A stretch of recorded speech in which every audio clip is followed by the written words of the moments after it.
Communiqué de presse. La République démocratique du Congo n'est pas une terre de relégation.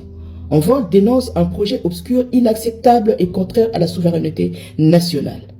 Dans un communiqué officiel daté du 5 avril 2026, le gouvernement confirme désormais ce qui hier encore relevait de la révélation par les médias de la mise en œuvre sur notre territoire d'un dispositif d'accueil de ressortissants de pays tiers dans le cadre des politiques migratoires des États-Unis.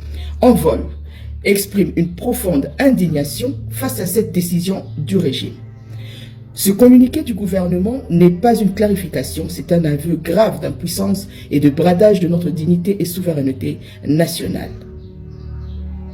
L'histoire politique de notre pays en matière montre que ce type de gestion de la question migratoire en 1994 face au conflit du Rwanda nous a jetés depuis plus de 30 ans dans un cycle de violence que nous ne parvenons à surmonter à ce jour.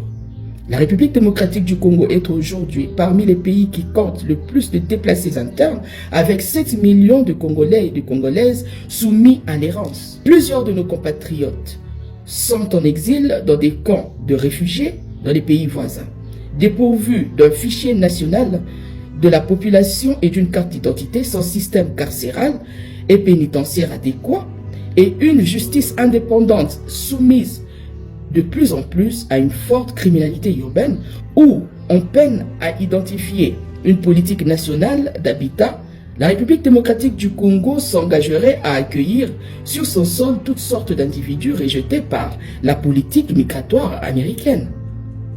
Envol constate qu'en dépit de ces conséquences probables à court, à moyen et à long terme, cette initiative n'a fait l'objet d'aucun débat public, n'a été soumise à aucun contrôle parlementaire.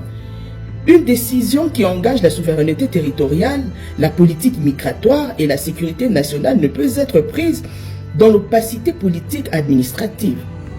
Une décision d'une telle gravité ne peut être prise dans le secret de négociation qui compromettrait l'avenir de notre pays, la sécurité nationale et la cohésion nationale. Le peuple congolais a droit de savoir ce que manigance le gouvernement.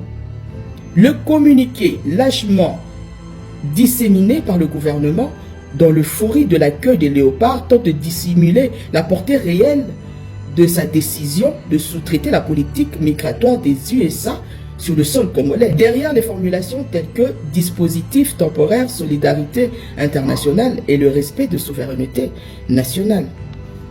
La vérité est ailleurs. La solidarité internationale ne saurait justifier la confusion grave entre l'humanisme et le renoncement à la souveraineté par A. La mise à disposition du territoire national au service de politiques étrangères. B. L'acceptation des mécanismes contraires à la maîtrise souveraine des flux migratoires. C. L'effacement des responsabilités propres de l'État envers son peuple. Quelle en est la contrepartie pour le peuple congolais? Envol rejette cette présentation du gouvernement. L'accueil sur le territoire national des personnes expulsées par un autre État constitue par nature un mécanisme d'externalisation de politique migratoire étrangère. Quelles que soient les précautions de langage utilisées, la décision du gouvernement d'accepter d'accueillir les ressortissants sans lien avec la République démocratique du Congo revient à subordonner notre politique migratoire à des décisions étrangères. B. Transformer notre territoire en dépotoir de gestion de contraintes d'autres États. C. Anéantir l'autonomie de l'État à définir librement ses priorités autour de la politique nationale des étrangers. Envol rappelle au gouvernement que la souveraineté ne se proclame pas dans les communiqués. Elle s'exerce dans les décisions. Le gouvernement reste silencieux sur des points essentiels de ce dispositif opaque qui s'inscrit dans l'aliénation de notre souveraineté aux États-Unis. Le gouvernement n'est pas transparent dans ses engagements avec le gouvernement américain sur D. Le nombre de personnes concernées. E. Leur statut juridique exact des personnes expulsées criminelles repris de justice. F. Les mécanismes de conditions d'accueil, d'hébergement, d'installation. G. Les conséquences sécuritaires et sociales. H. les contreparties réelles de cet accord que le gouvernement annonce sans coût pour le trésor congolais. Les éléments disponibles laissent paraître que cette initiative s'inscrit dans le cadre de négociations plus larges, potentiellement liées dans des intérêts économiques ou stratégiques tels que négociés dans le cadre des accords de Washington. Envol met en garde contre toute tentative du régime Tshisekedi de sacrifier les intérêts stratégiques du pays à court terme par la volonté de mobiliser le soutien des USA en faveur de son souci de se maintenir au pouvoir au-delà de 2028. Ce plan machiavélique est désormais clair.